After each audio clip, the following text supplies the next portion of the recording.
Estamos aqui diretos dos estúdios da nossa igreja. Tá comigo aqui meu fiel amigo. Primeira vez que a gente faz junto, hein? Junto sim. Meu irmão, companheiro Claudinier. Boa noite, meu irmão. Boa noite, Pastor Bim. Satisfação de estar aqui, ainda mais com esse convidado de hoje. Nossa! Eu tenho certeza que vai ser bênção.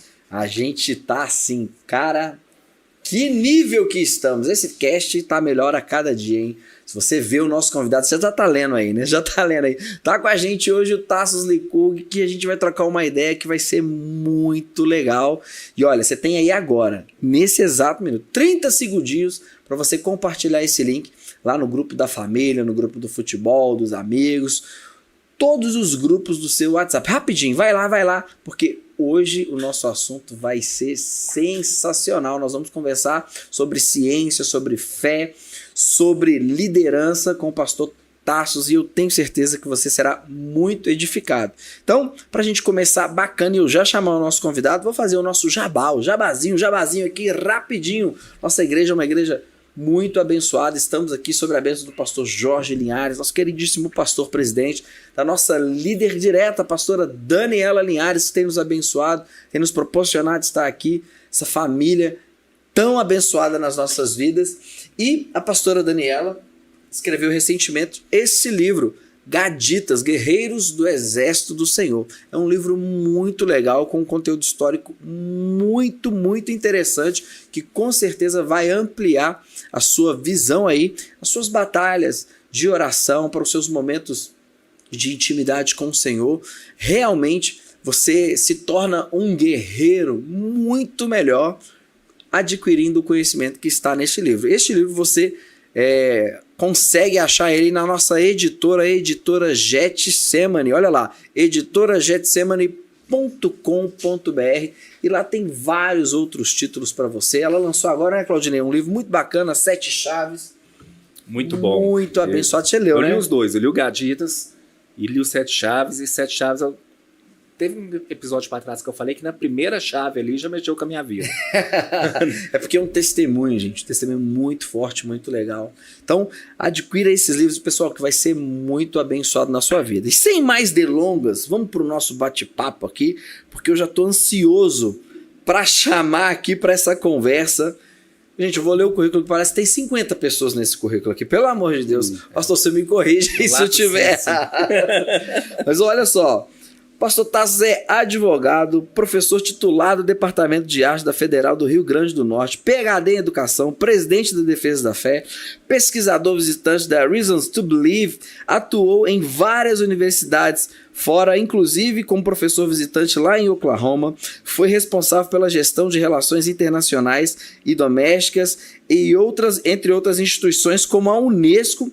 Tem doutorado em matemática lógica, mestrado em filosofia analítica no Reino Unido, pós-doutorado em apologética cristã, tem curso de liderança avançado feito na Tailândia e é autor de vários livros de filosofia, direito, educação, cultura, apologética cristã. Gente, estou falando com ele, pastor Tassos Licurg. Prazer te ter aqui, estamos muito felizes, seja bem-vindo. Rapaz, que alegria enorme essa minha de estar aqui com vocês. Eu vou dizer, dos podcasts que eu participei, poucos têm um início assim tão invocado como esse daí. Você viu? Eu não sabia. É o segundo, não é? Pastor Bim, rapaz, olha aí. Começa pelo nome, Bim, né? É o segundo Bim que eu conheço. O primeiro não era cristão, não. Ah, é? Era Bin Laden, mas... Não era cristão, mas esse aqui... Essa aí foi boa. E eu sofri bullying na escola, viu, pastor? Nossa, tudo era bem lá. Ficamos muito honrados com essa abertura longa que a gente faz. É um negócio bem feito mesmo. Oh, legal, né? Muito legal. Isso é culpa de quem? Do Jotinho, nosso diretor. Ali o nosso Jotinho. Jotinho, fala no microfone aí, Jotinho. Eu sou inocente, não tenho culpa de nada. Me tira dessa aí. E fala, agora, se a câmera puder mostrar o totó dele, é totó que fala? A gente chama de coque. O coque. Vou ficar te devendo essa. Vou ficar te devendo. Mostra essa aí. Que aqui já virou, aqui a gente tem o irmão do coque também. E, rapaz, isso aí É uma moda aqui na igreja, você acredita? Tem outra igreja que tem também, né? Que é a Assembleia de Deus. Né?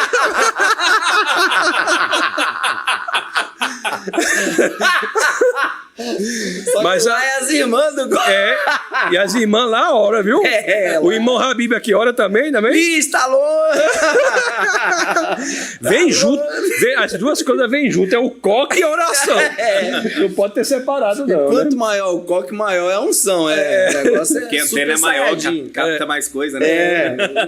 Aqui, rapaz, tem uns 4 coques aqui abençoados, só de gente que trabalha aqui na igreja, viu, pastor? Benção. Mas é uma benção. E, rapaz, estamos muito felizes de receber. Na verdade, a gente teve aí um fim de semana onde a gente teve um acampamento maravilhoso, fomos muito abençoados e a gente vai tentar resumir tantos e tantos aprendizados que tivemos ali. O resultado foi incrível, incrível, incrível. E, pastor, muito bom estar aqui, de verdade. Abraço aqui do nosso pastor Jorge, pastora Daniela. E queria que o senhor se apresentasse aí pra gente, falasse um pouco de toda essa carreira maravilhosa que você tem. A gente já leu aqui alguma coisa e eu sei que muita gente já te conhece na internet. Você tem, graças a Deus, conseguido mais amplitude. Eu tenho o prazer de compartilhar todos os seus vídeos. Assim, eu acho incrível a sua capacidade de conversar e o tanto de conhecimento que você tem para compartilhar com o Brasil. O Brasil está precisando te conhecer mais. Eu queria que você tivesse esse tempo aí para falar um pouco. O Defesa da Fé, que é o ministério ao qual eu sirvo, que tem como missão oferecer as razões históricas, científicas e filosóficas para se seguir Jesus Cristo. Amém. Então nós temos ido aí para muitas igrejas, né, para demonstrar que a fé no nosso Senhor e Salvador é uma fé que se sustenta na razão. É isso que fazemos. Inclusive há um mandamento para dar cumprimento a um mandamento escritural. A primeira epístola de Pedro, no capítulo 3, no verso 15, as escrituras dizem: santifique o Senhor em seu coração e esteja sempre preparado para apresentar a todo aquele que vos pedir a razão da esperança que é em vós. Então é a apresentação da razão da esperança, que é a razão da nossa fé, é um mandamento escritural e é isso que fazemos. É mais um tijolinho aí nessa muralha do corpo de Cristo, demonstrando que a nossa fé em Jesus Cristo tem sustentáculo também na razão. Não substitui a fé. Não é dizer que a razão substitui a fé, mas é dizer que a fé, embora leve a lugares muito mais longe do que a razão, não é contrária à razão. A fé do tipo cristã não é uma fé irracional. É preciso pensar, né? E hoje muito se fala, né, nessa questão de ciência e fé. Porque existe, né, um mito, na verdade uma discussão mesmo. A ciência não tem nada a ver com a fé, e se você crê na ciência, você não pode crer na fé, ou então, graças a Deus, até com com a questão da internet, isso tem evoluído muito. Então, muitos cristãos de muito conhecimento têm ganhado notoriedade, né? Porque, na verdade, às vezes o cristão, o evangélico principalmente, era tido como um ignorante, com a cabeça ali muito fechada. Alienado e tal. Então, essa explanação sobre fé, ciência, como que a gente pode argumentar, trabalhar isso até dentro da Bíblia, né? A Bíblia fala de ciência? Existem muitos argumentos para demonstrar que fé e ciência são compatíveis. Aliás, a ciência só é possível porque nós entendemos que há um modelo ou um padrão de inteligência no mundo a ser descoberto. A inteligibilidade do mundo é um pressuposto lógico da existência da ciência. A ciência só existe porque as pessoas esperam achar um padrão de inteligibilidade no funcionamento do mundo. E como é que você pode admitir que o mundo funciona inteligentemente se você não pressupuser que ele é organizado por uma mente inteligente? Então, a existência da própria ciência, o intuito de fazer ciência só é possível se você pressupuser que o mundo foi organizado inteligentemente e, portanto, tem uma mente inteligente por trás que o organizou dessa forma. Não é por acaso que as maiores universidades do mundo foram criadas como escolas cristãs. Não só escolas cristãs, mas escolas de discípulos cristãos.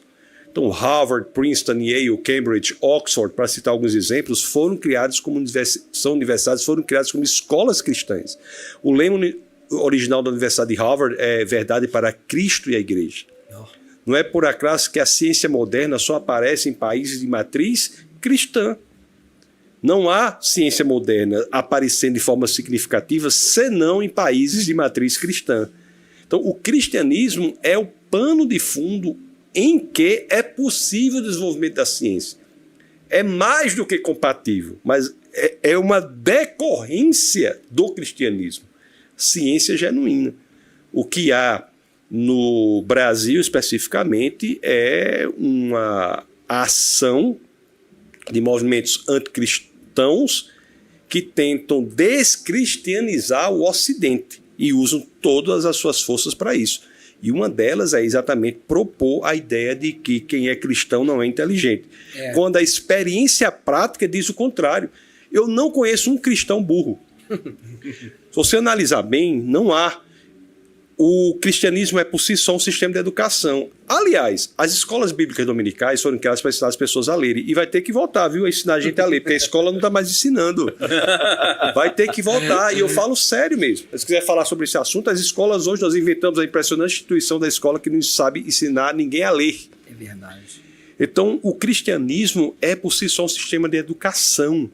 Eu tinha antigamente um amigo, um conhecido, né, na área do cristianismo. Logo quando eu me converti, faz muitos anos, ele já era um CEO.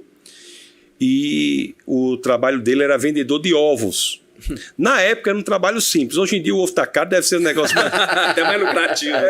deve ser mais lucrativo.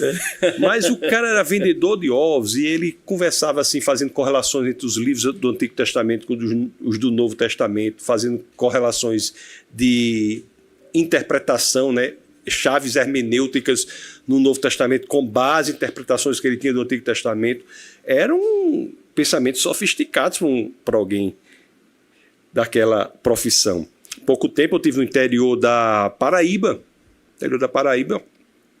Fui jantar lá com um irmão. O irmão começou a falar sobre questões do hebraico, o hebraico tal, e de fato ele tinha um conhecimento importante de hebraico, e no final ele, por alguma razão do caminho que a conversa foi, ele disse que era porteiro de escola. Assim, nenhum problema em ser porteiro de escola, mas claro, estatisticamente nós não encontramos fora do cristianismo porteiros de escola que sejam bons hebraístas. Entendeu? Então, o cristianismo é o pressuposto lógico da ciência. E é mais do que compatível. O pensamento faz parte da experiência cristã. Jesus de Nazaré, quando questionado sobre qual era o maior dos mandamentos, está lá em Mateus no capítulo 22, no verso 37, diz: amar a Deus com toda a sua alma, seu coração e o seu entendimento, capacidade intelectual. Deus não quer que você dê o coração a Ele, mas deixe o cérebro do lado de fora da porta. Não é? O amor a Deus tem que ser por completo. Aliás, conhecer a Deus é um pressuposto lógico de amá-lo. Como é que você pode amar verdadeiramente aquele que você não conhece? Eu até me lembro de um desses cortes, né, que a gente vive recebendo aí do senhor, que foi um outro podcast, tá falando sobre a estratégia hoje que as pessoas anticristãos eles utilizam justamente para poder quebrar essa linha e o nível de desinformação, né, que é alto, essa doutrinação que existe, toda essa questão que a gente vê hoje, na verdade, que tenta quebrar o cristianismo nos seus pequenos detalhes, né? Que eles falam que não se derruba uma pilastra de uma vez, você vai quebrando ela aos poucos. E eu achei isso muito interessante, porque são coisas muito atuais, são estratégias muito atuais, né? Que a gente vê, e quando na realidade isso é colocado em foco, em debate, você vê que não se sustenta. Eu estou até publicando um livro pela editora Getsemane. Sobre esse assunto aí. Nós temos uma reunião sobre esse assunto, e eu vou demonstrar neste livro que essas estratégias não são atuais. Porque todas essas ações, na realidade, têm por fundo, por base, o inimigo de nossas almas. O comunismo é uma ideologia do Satanás. Não tem a menor dúvida disso. E no livro nós demonstramos que há duas ações básicas do inimigo das nossas almas. A primeira é a ação do faraó do Egito, que é brutal. Stalin, por exemplo, matou 20 milhões de compatriotas. Mas existe outro tipo de ação, que é essa a qual você se refere, que tem como base o rei da Babilônia. O rei da Babilônia quis conquistar Daniel e seus amigos, não pela brutalidade, mas pela sedução. Deu a melhor comida, a melhor bebida, que seduzi-lo. Então, o que há no Brasil hoje é uma ação do inimigo de nossas almas com a roupagem do comunismo ideológico, do marxismo ideológico, que tem por metodologia a sedução, e a base espiritual disso já existe desde sempre. É proveniente do Satanás. Então é um chamamento à Igreja do Senhor para não orar apenas pela igreja perseguida. Nós temos que começar a orar também pela igreja seduzida. Muito bom. As igrejas estão seduzidas, esquecendo do evangelho e trazendo às vezes para dentro de si esses elementos que são cânceres: feminismo, LGBTismo, antipatriarcalismo, antinatalismo, veganismo, teologia da missão integral, teologia da libertação. A Igreja Católica, coitada, já está mais para lá do que para cá por conta da igreja, por conta da teologia da libertação. E a teologia da missão integral tem destruído muita igreja de dentro para fora. É um câncer. Então nós temos que estar bastante atentos para isso. E as universidades, né? Quando você fala do campo da educação, elas acabaram se propondo a formar muito mais pessoas que têm uma linha de pensamento onde a família ela é minimizada, né? O conceito familiar, né? Aquela questão de crescer em família, proteção. E isso tem gerado uma consequência na sociedade. A gente vê uma sociedade que tem se tornado cada vez mais rasa e menos sem princípios, com mais sem princípios, né? Assim, sem princípios fundamentais, como a própria família. E quando você diz de a gente orar para a igreja, não somente a igreja perseguida, mas a igreja seduzida, eu também acredito que é um tempo de se preparar para conseguir entrar hoje nesses campos universitários que têm formado jovens e pessoas cada vez menos valorizando os valores fundamentais, como eu estou dizendo, a família, né? No caso do Brasil, isso aconteceu inclusive no regime militar. A esquerda, não podendo se utilizar da estratégia do faraó, passou a utilizar a estratégia do rei da Babilônia e começou a se infiltrar nas universidades, no entretenimento, na cultura. Sim. A cultura é a malha ou terreno em que todas as demais políticas públicas se legitimam. Nós não podemos abrir mão da cultura como a igreja tem feito. Sim. Então, hoje em dia, a igreja tem colocado, a igreja do Senhor, né, de modo geral, tem colocado a cultura em segundo plano. Quando muito, a música é valorizada, mas todas as demais expressões culturais são colocadas em segundo plano, quando a cultura é o elemento que legitima todas as demais políticas públicas, como eu disse. Então é preciso que pensemos a contemporaneidade, o que pode ser feito, não podemos nos amedrontar, né? A coragem é a porta por meio da qual todas as demais virtudes hão de passar. Sem coragem, nenhuma virtude subsiste. A coragem é o ponto de decisão de qualquer virtude. Se você não tem coragem, você não é virtuoso em nada. Então a igreja tem que voltar a ser o que é. A igreja é contracultural. Contracultural no sentido, contra a cultura do mundo. Ela Sim. implementa uma arte que é boa, bela e verdadeira. O mundo propaga a arte que é o contrário disso, é feia, má e falsa. E eu digo, Deus quando olhou para o mar, Deus não disse isso é belo, disse isso é bom. Porque o que é bom, o que é belo, o que é verdadeiro são indissociáveis na lógica de Deus. O que é bom, que é o elemento ético, o que é belo, que é o elemento estético, o que é verdadeiro, que é o elemento metafísico, são indissociáveis na lógica de Deus. E hoje em dia o que nós vemos é o contrário, expressões artísticas horríveis. Ontem mesmo eu estava viajando, acho semana, estava no Paraná, aí o amigo mandou um negócio para mim de uma exposição que tinha. Você está na exposição, era um tijolo pendurado na parede. É isso. É um tijolo pendurado na parede. Isso, nem estava nivelado. Foi. Pois é. O tijolo. Então, assim, o que é isso? Isso que você falou é muito interessante. Eu, na minha experiência cristã de igreja, eu sempre enxerguei a igreja como um principal agente cultural dentro das sociedades, principalmente dentro das comunidades. Quando você vai para áreas mais elitizadas, é mais comum, né, as crianças e adolescentes já desde novos serem inseridos em teatros, em alguns espetáculos diferentes. Quando você cresce numa comunidade, o Brasil é repleto de comunidades, você tenha menos acesso. É como se o teatro hoje aqui, dizendo assim de forma mais clara, teatro é um pouco mais elitizado, né? E... Desculpe interrompê-lo, mas eu só respeitosamente discordo que independentemente da classe social, é um horror. Sim. Você pode pegar a classe mais bem favorecida aqui, o que é que ele já leu de dramaturgia? Sim. Qual é o conhecimento que ele tem das peças de Shakespeare? Não tem a ver com a questão econômica, com a questão financeira, porque hoje em dia o acesso à informação está democratizado. Todo mundo tem um celular conectado à internet de uma forma ou de outra, pode baixar um PDF de Shakespeare. Sim. Então é algo intrínseco. Isso, eu acho que assim, já é comum, quase que cultural, vamos dizer assim, no nosso país, ter menos esse tipo de acesso ou esse tipo de interesse, porque na verdade a gente tem menos acesso porque falta, vamos dizer assim, incentivo, até o país, politicamente falando mesmo, não se organiza para criar isso de uma forma a incentivar, né, os nossos jovens, as nossas crianças a entrarem no mundo da cultura. Mas ainda assim, insisto, e é óbvio que a gente pode discordar, mas muito baseado na minha experiência, que também pode ser uma redução aqui, e de foro íntimo, né, a minha experiência, mas eu ainda consigo ver, por exemplo, nas comunidades, a criança ir a primeira vez a um teatro mesmo, conhecer, lá na 7ª série, em uma excursão escolar, né?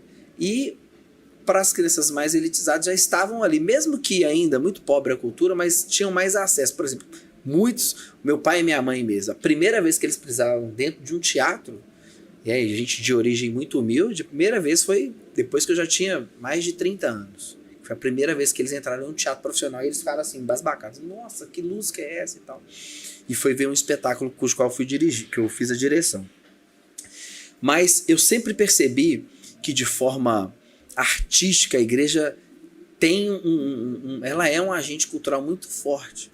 Porque desde pequeno a criança que vai à igreja, ela tem contato quase que todos os fins de semana com música ao vivo, com expressões de dança para muitas igrejas, expressões de teatro, mesmo que seja um teatro simplista ali, aquele roupão, Jesus e tal, mas ainda assim é uma expressão artística, e isso é até interessante porque muitos dos artistas mundialmente conhecidos que mais fizeram sucesso, a maioria deles começaram dentro da igreja porque no processo de educação a sensibilização artística expande a mente, faz com que a gente consiga adquirir muito mais sensibilidade para a criação, né? E esse contato com palestra, dança e tudo mais, façam que a criança, né, que cresce nesse ambiente religioso tenha uma facilidade artística maior. E eu concordo plenamente com você quando você diz que a igreja não se preocupou com isso. Né? Um dia eu vi uma pessoa dizendo que a arte educa muito. Então as mídias, né, o secularismo, né, a questão, principalmente como você disse aí, né, o comunismo usou muito bem as mídias através das músicas, das estrelas pop, dos filmes, para educar uma geração com princípios que nos distanciam totalmente daquilo que nós acreditamos. E a gente não conseguiu transformar em arte, de forma educativa, de forma construtiva, aquilo que a gente crê na Bíblia, sabe? A gente não conseguiu fazer um blockbuster de um filme cristão que marcou, por exemplo, a minha vida, minha infância. E eu não vejo essa preocupação. Hoje a gente até tem aqui na igreja, né? A gente tem buscado fazer seriados, a gente até lançou, pastor, uns seriados esse último mês aí para tentar, né, entrar nesse meio digital, né, uma forma de comunicar aquilo que a gente acredita, os princípios. A gente faz aqui, a gente trabalha com arte, eu e o Claudinei, nós somos roteiristas, a gente trabalha com arte aqui na igreja, a gente tem feito musicais e desenvolvido isso, a fim de transformar a arte no entretenimento, mas com um princípio e uma educação que eleva aquilo que a gente acredita. Então eu também vejo que a igreja não se preocupa com isso, quando a gente tira ali a questão da música. É muito interessante pensar dessa forma. Pastor, uma questão que pega muito quando a gente fala sobre evolução, né? A Bíblia, a gente é criacionista, Deus criou todas as coisas, e eu vi o senhor comentando uma coisa que eu achei muito interessante, né? Existe uma diferença muito grande, né, entre a gente acreditar na criação e acreditar na evolução. Como é que é isso? Essa evolução do Big Bang? O Big Bang não tem absolutamente nada a ver com a evolução biológica. Isso. É um erro muito grande no Brasil associar uma coisa a outra. Os maiores cientistas cristãos do mundo, até hoje, creem no Big Bang, mas não creem na evolução. Porque o Big Bang é a rendição da ciência à teologia. Foi a primeira vez que um modelo de ciência bem-sucedido estabeleceu que o universo veio a existir a partir do nada, exatamente como Gênesis 1.1 estava dizendo. Gênesis 1.1 diz, no princípio Deus criou os céus e a terra. Criar é a tradução do verbo em hebraico bara, e bara quer dizer criar a partir do nada. O universo veio a existir a partir da ausência de tudo. E esta é uma ideia científica que já estava antes dela aparecer, e aliás, inclusive, ela aparece pela pena de um padre, que é Georges Lemaitre, que é o propositor do Big Bang. Então, olha pra você ver. Foi um padre que propôs o Big Bang, porque é a rendição da ciência à teologia. Então, quando ela aparece há pelo menos 3 dezenas de séculos, só havia um livro que dizia isso, que eram os livros de Moisés, quando dizia que Deus criou os céus e a terra. No princípio, Deus criou os céus e a terra. Nenhuma outra literatura dizia isso. Qualquer livro, se você pegar da Grécia Antiga até o idealismo alemão, nenhum livro dizia que o universo veio existir a partir do nada. E a Bíblia, só a Bíblia dizia, e o Big Bang é essa assunção. Isso não tem nada a ver com a evolução. A evolução biológica. Absolutamente nada a ver. A evolução biológica é falsa, tanto biblicamente quanto cientificamente. Existe um processo de seleção natural e mutação até aleatória. O que não existe é a capacidade desse processo de gerar ganho de complexidade. Por exemplo, nós aqui estamos submetidos a esse processo. Existe uma adaptação. Muitos seres humanos hoje não têm mais os terceiros molares, que são o dente ciso, não tem mais. O cachorro, por exemplo, você tem vários tipos de raça que são todos cães. Então, mesmo nível de complexidade, existe uma mudança, mas o que não existe é a capacidade dessa mudança gerar seres mais complexos. Você começar com uma ameba e aí você chegar no ser humano. Isso não existe, por vários argumentos. Mas o mais importante a se saber é que quem defende o Big Bang, como é meu caso, defende o Big Bang de acordo com a interpretação literal da Bíblia, e isso nada tem a ver com a defesa da evolução biológica.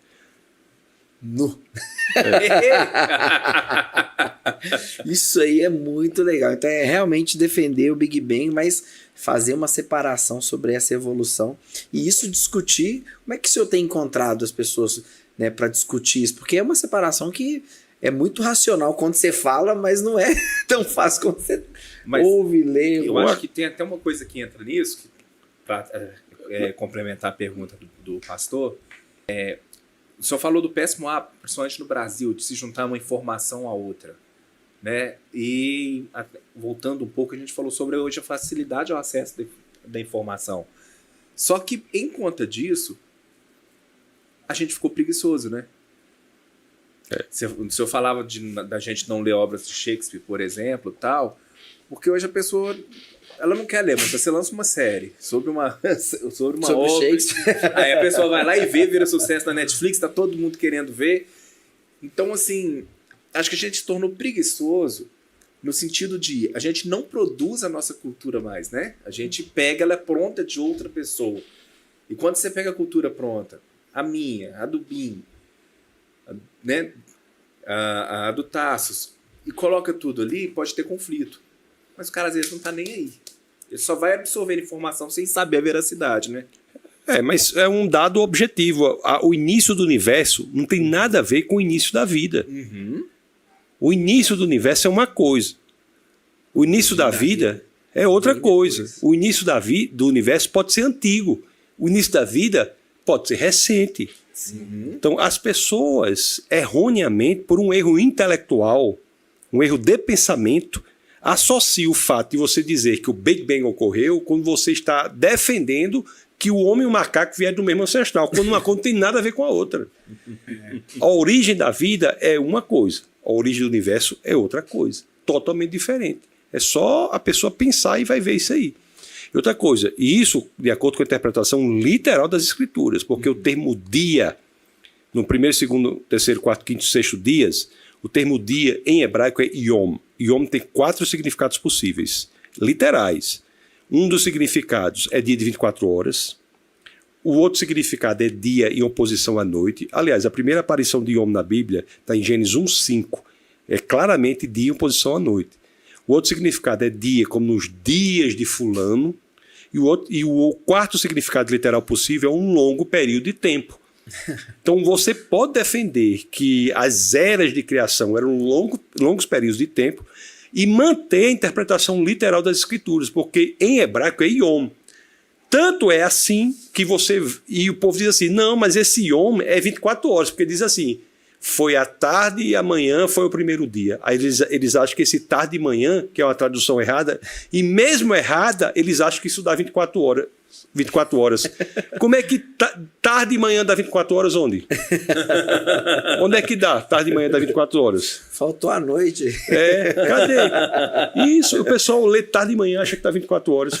É lógico que a tradução adequada estava escuro, estava nebuloso, estava sem entendimento, Deus trabalhou, clareou, foi o primeiro período. Tanto é assim que o 7º período, que é o 7º dia, com a tradução errada de dia, não termina, não tem, foi a tarde e amanhã, foi o 7º dia. Já prestou atenção?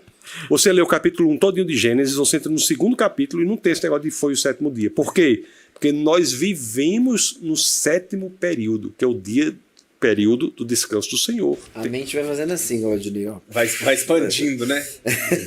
Isso é muito legal, porque quando a gente tem essa oportunidade de linkar, né, a ciência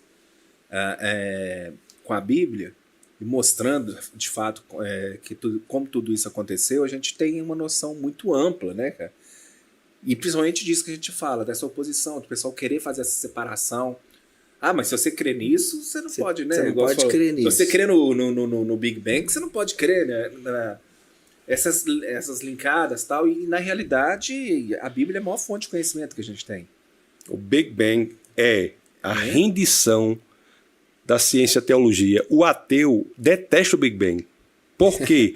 Porque o Big Bang vai dizer que o universo veio existir, foi criado e, portanto, tem um criador. O Big Bang coloca na mesa da ciência a questão de quem é a causa do universo. Porque se o universo nunca tivesse vindo a existir, existisse desde sempre, nunca teria sido criado e, portanto, não teria criador.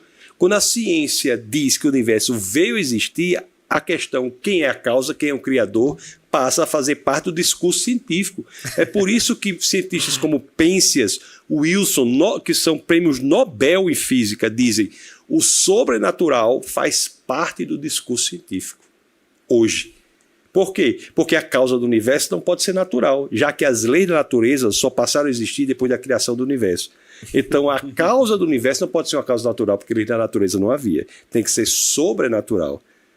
Agora, é triste você ver as pessoas por aí dizendo que o Big Bang é ateísmo e ver as pessoas que estudam um pouco mais se afastando do evangelho, quando na realidade o Big Bang é rendição. Repito, não tem nada a ver com biologia. Na Bíblia diz, Deus criou os animais segundo os seus tipos. Algumas traduções trazem espécie, que é uma tradução ruim, porque nem a taxonomia moderna concorda sobre o que é espécie hoje. A melhor tradução em hebraico é min. A melhor tradução para min é tipos. Deus criou os animais segundo os seus tipos, e a partir daí você teve uma diversidade sem grande complexidade.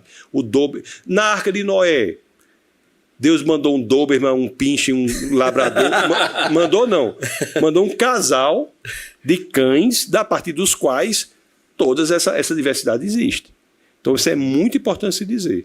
Tem nada a ver. Aliás, esse verbo bara, que é criar a partir do nada, aparece 3 vezes no capítulo 1 de Gênesis. Aparece em Gênesis 1:1, que eu falei, no princípio Deus criou os céus e a terra.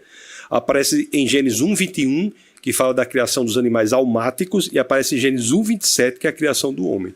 Então, até o próprio verbo empregado nas Escrituras denota a criação a partir do nada, uma criação única. É diferente do outro verbo em hebraico, que é assá. Assá é uma criação diferente, é moldar a partir do que já existe. Nós, por exemplo, não somos capazes de criar nos termos do verbo bara.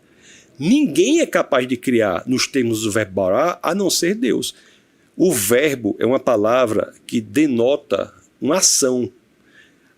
Somente Deus tem um poder necessário para exercer a ação designada pelo verbo bará. Somente Deus pode ser sujeito do verbo bará.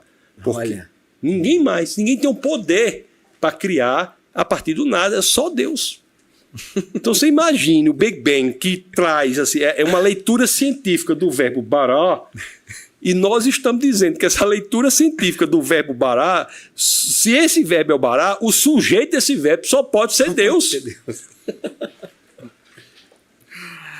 Mas acho que isso acontece muito por causa exatamente disso. O pessoal tenta taxar, né, cara, de ignorância. Que eles tentam fazer poeira, eles chamam de nada um monte de coisa, né? Eu lembro que eu falei com um amigo meu que eu ia poeira levar... cósmica é nada, mas poeira cósmica é cósmica. Não é nada. Eu lembro que eu falei com um amigo meu que estava pensando em levar meus filhos no Museu de História Natural. Ele falou, mas você não pode. Eu falei, mas por que eu não posso? Porque você é crente.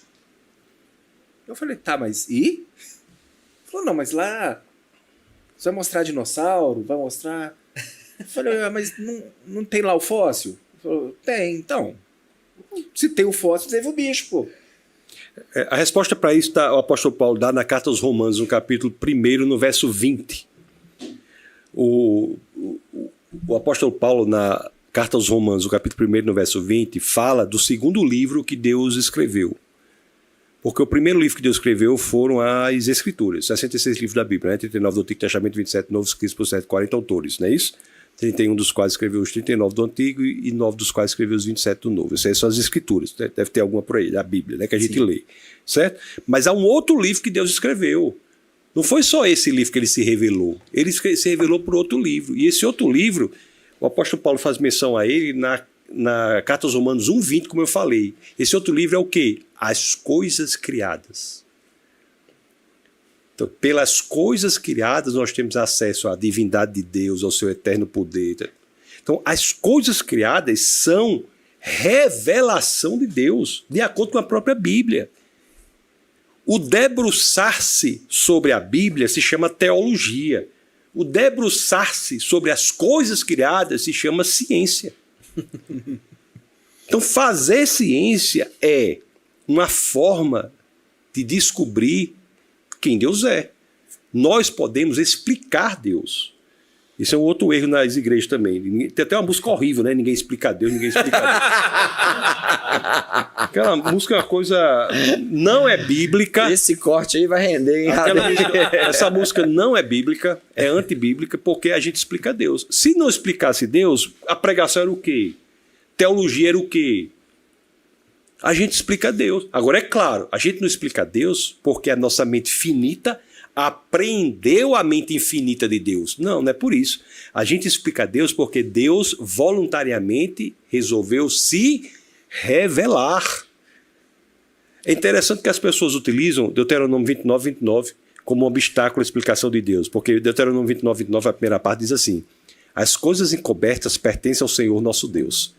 Ei, tá vendo? Quer explicar o mistério. Quer explicar o mistério, né? Se fala, né? Aí, Jotinho do Coque. Olha, aí chama o irmão do Coquezinho.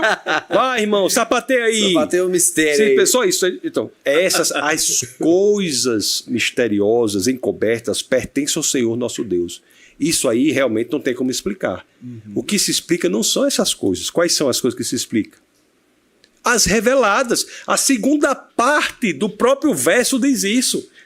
Então, Deuteronômio 29, na primeira parte, diz assim: as coisas encobertas pertencem ao Senhor nosso Deus. E a segunda parte diz: mas as reveladas nos pertencem e aos nossos filhos, para que cumpramos as palavras dessa lei. Glória a Deus. As reveladas nos pertencem.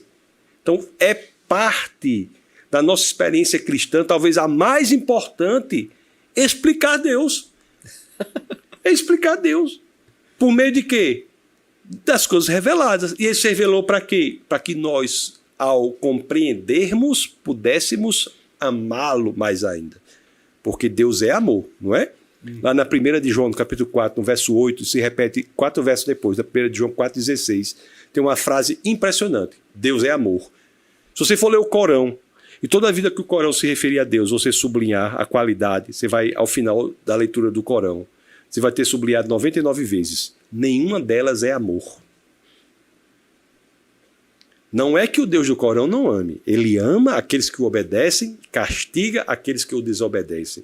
O Deus verdadeiro, o Deus de Abraão, Isaac e Jacó, revelado plenamente na pessoa de Jesus Cristo, ele ama independentemente do que fazemos, porque ele é amor. Ele não nos ama por quem nós somos. Ele nos ama por quem ele é. É diferente da gente, né? Por exemplo, eu amo minha esposa por quem ela é. Deus me ama não é por quem eu sou. Deus me ama por quem Deus é. É um tipo de amor incondicional. Por isso que o amor de Deus é incondicional. Porque não é condicionado ao objeto ou à pessoa amada. É condicionado unicamente a quem ele é. Ele não condiciona nada, é ele com ele mesmo. Por ele ser amor, Deus ama independentemente de quem somos. Por isso que não há nada de ruim, tão ruim que você tenha feito, que você esteja fora do alcance de Deus, se você se arrepender. Eu sei de uma pessoa que foi, olha, eu conheço uma pessoa, eu sei de uma pessoa horrível, nunca fez nada para Deus, nem tinha nada, nem depois fez mais nada que prestasse para Deus, e essa pessoa está no céu. Eu sei, entendeu? Que é o ladrão na cruz.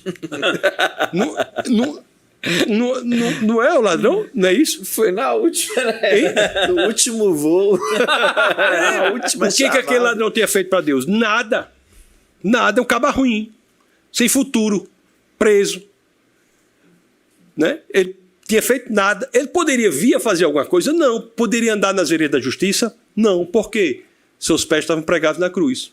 Poderia fazer boas obras? Não. Por quê? Suas mãos estavam pregadas na cruz. Mas o que foi que ele fez? Reconheceu o senhorio de Cristo e Senhor. E olha que a revelação dele é de um Deus ensanguentado. Senhor, né? Lembra-te de mim. E o que foi que ele ouviu ali de Deus? Do Deus encarnado.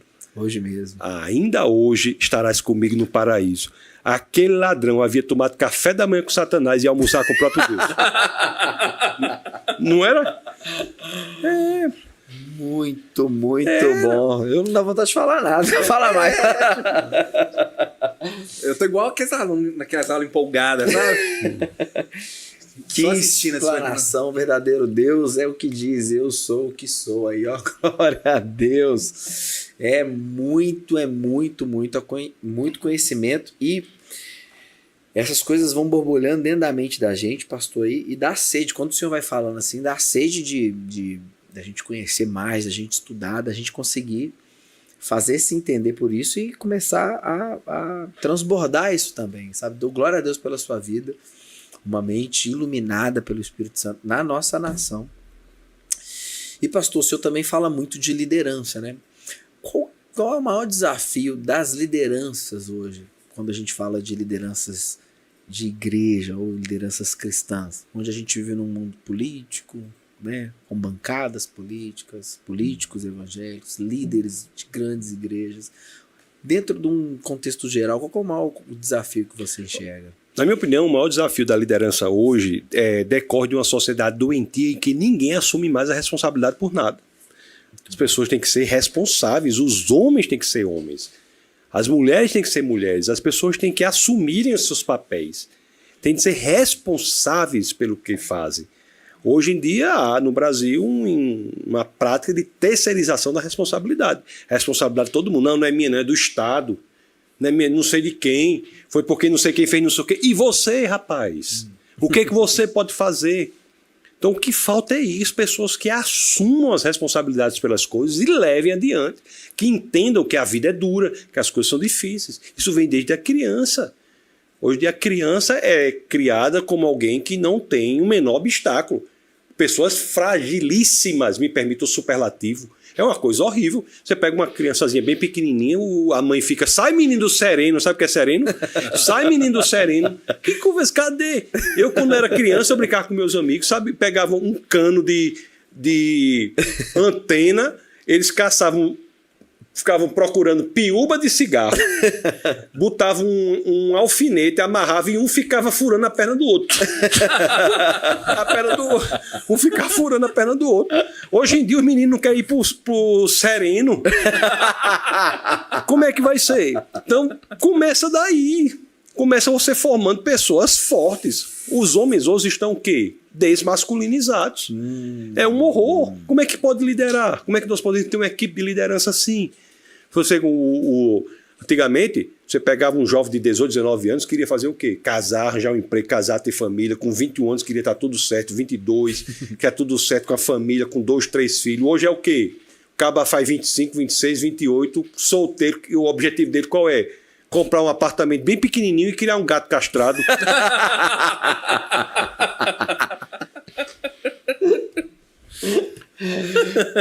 E o coitado do gato não tem nada a ver com isso.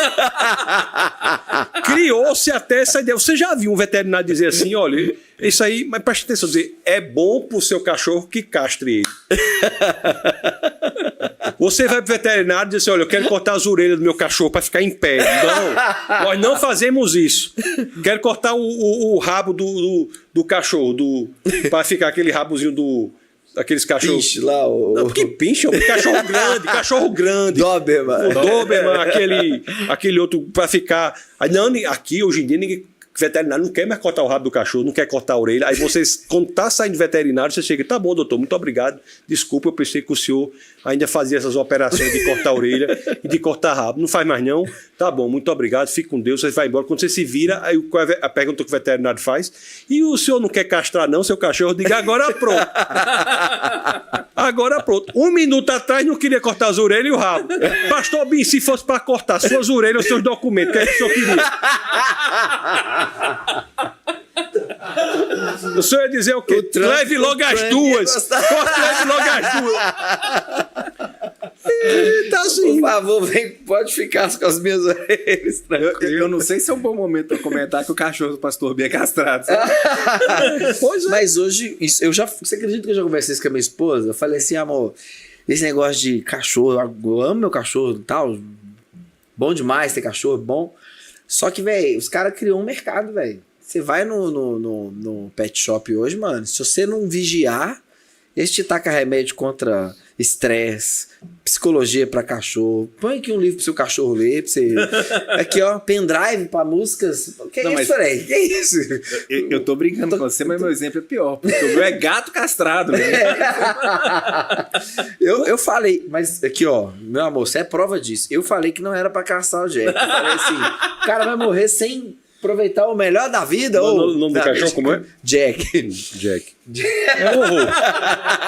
Tá dentro da igreja isso. Tá vendo castrando os cachorros? Tá dentro da igreja. Coitado do Jack, não tem nada a ver com a história. Nada a ver. Mas aí o que você Jack, late Jack, é Jack. Miau, miau. Mas o cara falou com a minha mulher. E ela falou, ó, se não castrar vai dar câncer. Não sei o que lá, vai dar câncer. Aí você pergunta, o senhor é castrado? Não, então tem câncer. É claro que não. É claro que não. Exatamente. É difícil esse mundo. Mas temos que formar. Eu gostei do exemplo do Trump. Misericórdia, não porremos disso, não. Ó, meu cachorro tá lá, né? Meu cachorro tem 50 quilos. Qual é o nome? O nome do cachorro não é tão agressivo, não. É Cappuccino.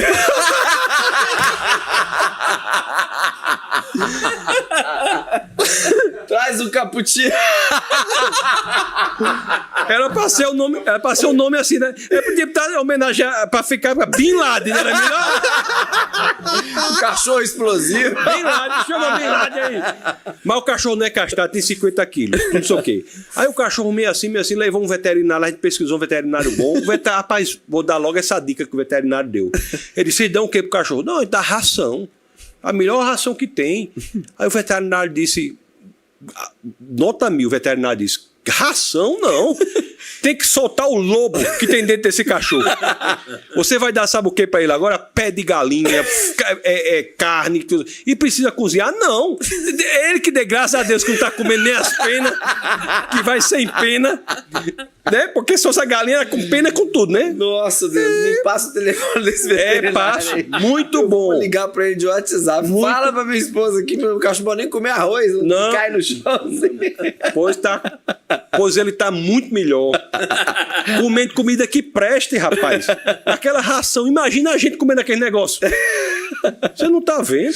Não, inclusive todo vídeo que eu vejo os cachorros comendo comida pra caramba, que é muito interior, o que eles fazem? Eu mando pra minha esposa.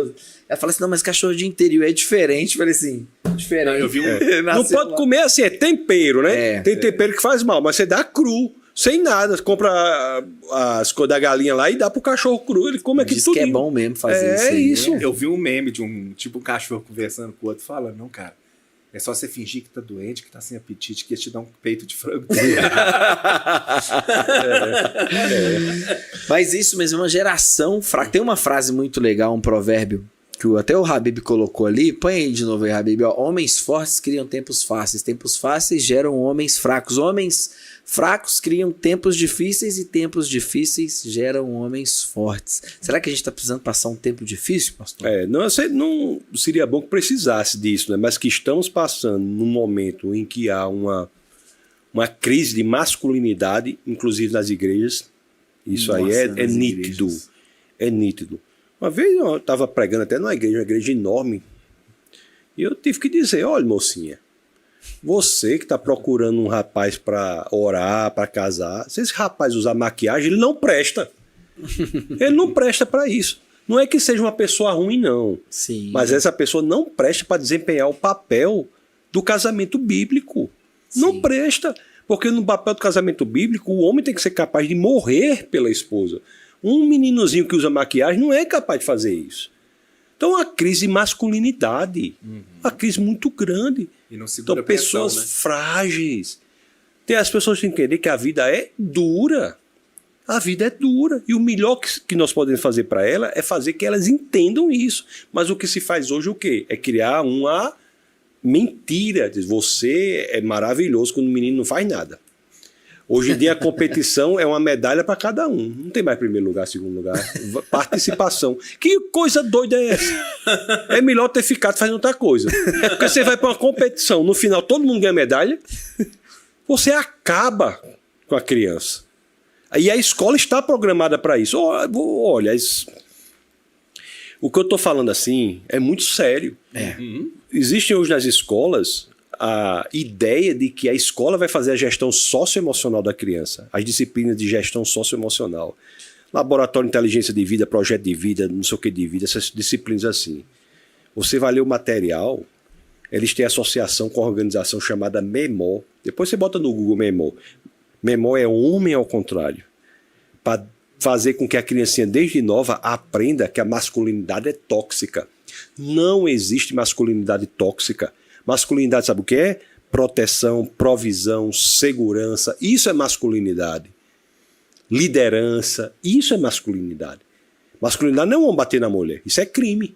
Masculinidade é excesso de proteção, excesso de segurança, excesso de provisão, excesso de liderança. E os meninos estão aprendendo o quê? Que ser homem, tem meninos pedindo desculpa para coleguinha, desculpa porque eu sou homem. Que qualidade de homem vai ser essa? Fiuk lá no BBB lá, né, que saiu isso aí. É uma fragilidade gigantesca. Então o caminho é se aprofundar, principalmente nesses princípios cristãos. O que você falou é muito certo. Nossa, isso é maravilhoso. O homem, ele tem que ser digno, amar sua esposa a ponto de morrer por ela. É o padrão bíblico. É o padrão bíblico. Cristo, a figura do casamento na Bíblia é o homem está para a mulher como Cristo está para a igreja. E o que foi que Cristo fez em relação à igreja? Morreu por ela.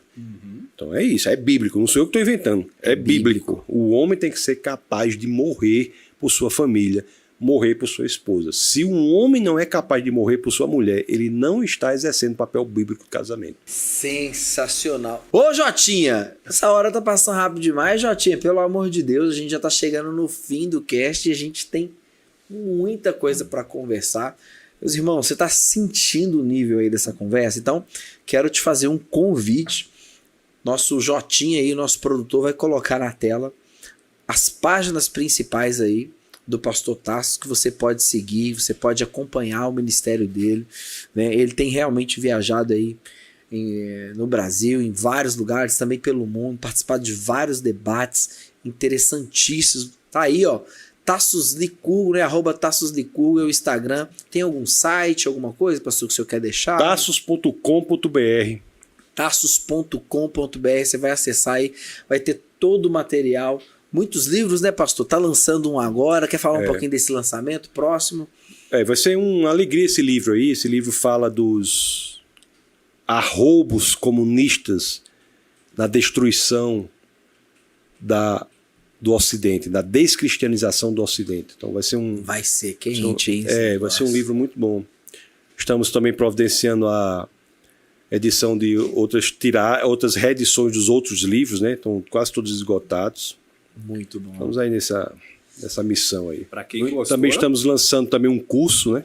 Legal. É um curso, vai ter curso sobre conservadorismo, teologia, questão de comunismo, fazer um treinamento nessa área que a Igreja do Senhor está precisando no Brasil, né? E na intenção de formar mesmo. Aí tá aí o site, você está encontrando ela aí na tela aí embaixo aí, você pode acessar. Esses cursos já tem aí um caminho, a gente encontra isso tudo no site.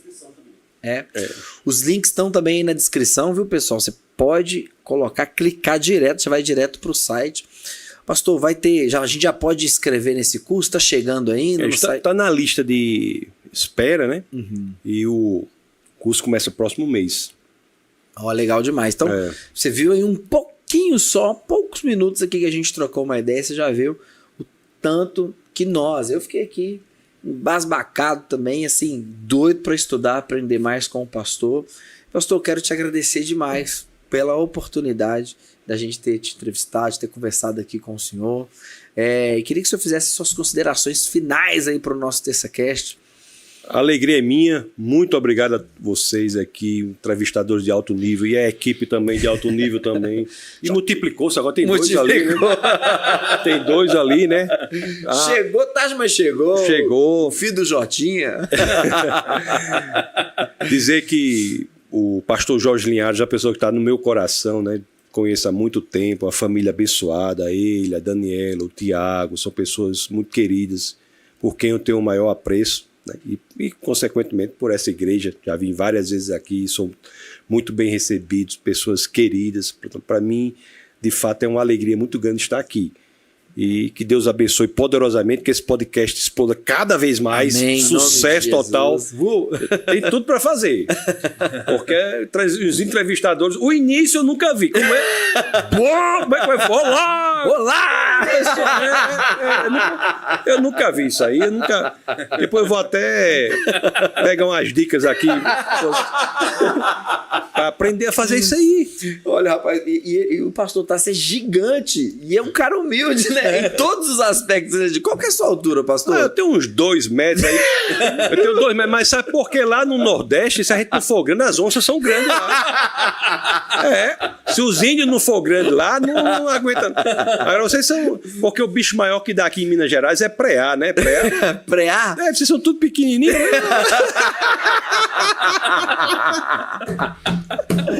O Jotinha, eu vi o Jotinha umas 3 vezes aqui de vir arrumar a câmera, porque ele não tava conseguindo pegar o tacho. Toda hora ele subiu um pouquinho. Ele já começou tomando um couro para regular o microfone. Um cara grande em todos os aspectos e com uma humildade. É porque lá no Nordeste pô, tem que ser bruto, né? Quer ver uma coisa? Aqui vocês comem mel, aquele mel de abelha, come? Lá a gente come a própria abelha.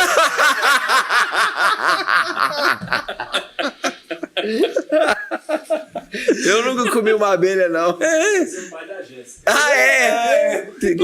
Lá a gente usa a mesma ferramenta para várias coisas.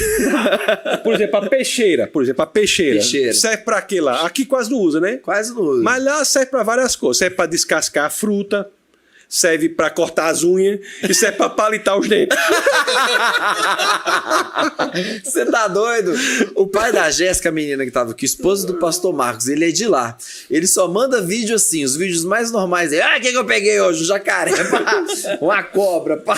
Falei assim, que é isso? Tava indo dormir, tinha uma cobra no meio do caminho, pegou, pá, jogou pro outro lado, deixar a moda, entrou no banheiro, foi... Ele é bruto demais, viu? Mas é assim mesmo, viu, pastor? Glórias e glórias a Deus pela sua vida. Mais uma vez, gratidão. Meu irmão Claudinier, fala aí pra mim suas considerações finais. Homem é francês, é? É por aí. Pastor, eu queria tirar uma dúvida. Antes de você falar, desculpa. Fica à vontade. Mas... Licurgo. Qual que é a origem desse nome? Nome diferente. Né? Dos índios. Dos índios? Dos índios lá do sertão. Você sabe que existe uma... Todo nordestino sertanejo, eu sou sertanejo, né? A minha família é do sertão. Tem uma influência judaica muito forte. Você sabe disso, não? Não. A primeira sinagoga das Américas, Estados Unidos até, foi em Recife.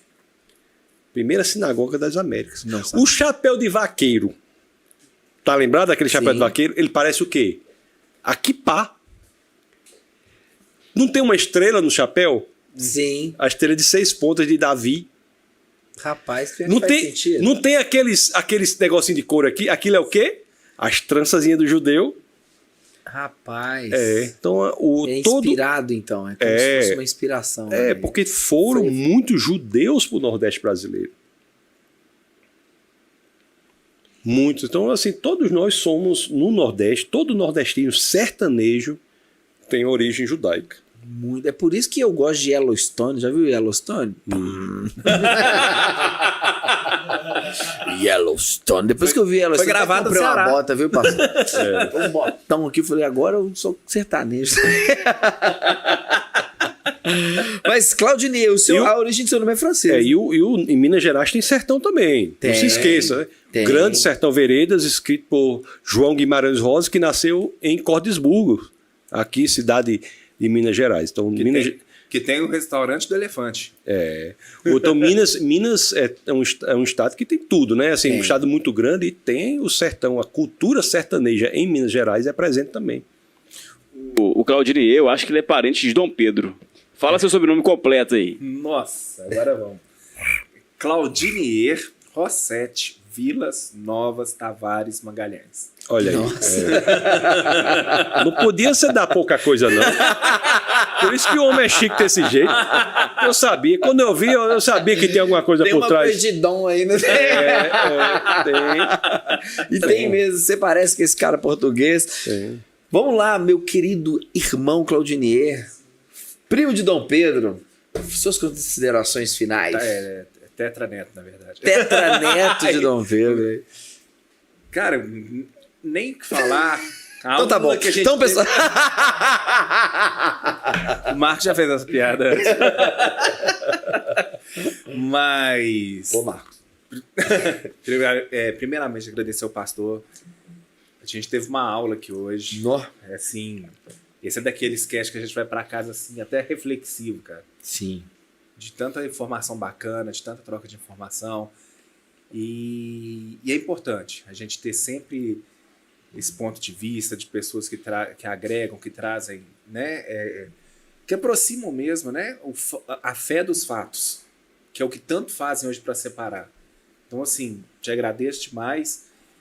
Quem assistiu, compartilha. Quem não assistiu, quando assistir, vai compartilhar, porque é um assunto interessantíssimo. E se você quiser ver mais do pastor Tarso falando, vai no acampamento ano que vem. Já vamos fazer o convite aqui, fechar ano que vem? Bora! Fechado. E, por fim, eu não poderia deixar de agradecer aqui no podcast, né? Eu tô vendo que de um lado tem um G rosa e o outro tem um G azul.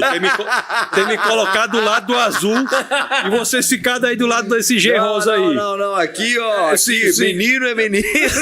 Menina é menina e Deus nunca erra. A gente tá do lado do G rosa aqui. G de Getsemane, tá? Só pra ficar claro. Pra você não fazer uma má interpretação aí. Mas é só uma questão de estética. magnética. Eu tô tranquilo que eu tô aqui no azul. Problema é aqui, ó, do meridiano aqui de Greenwich pra lá. Não, não tem nada disso não, essa linha do Equador tá torta. Pessoal, que cast sensacional, tô muito feliz, agradeço mais uma vez ao pastor Tasso, ao nosso pastor Jorge, pastora Daniela, e deixo esse recado para você. Nós estamos aqui todas as semanas, né, sempre trazendo um convidado muito interessante, e o que mais a gente preza é a nossa relação pessoal com Jesus. Não deixe de ter um relacionamento com Jesus através da pessoa do Espírito Santo. Onde você estiver, não deixe de orar, busque conhecimento, busque estudar a Bíblia, busque ler. E nós estamos aqui todos os fins de semana também, nos cultos na juventude, aos sábados às 19h30, caixa d'água no domingo às 20 horas. Vem com sua família, vem com seus irmãos.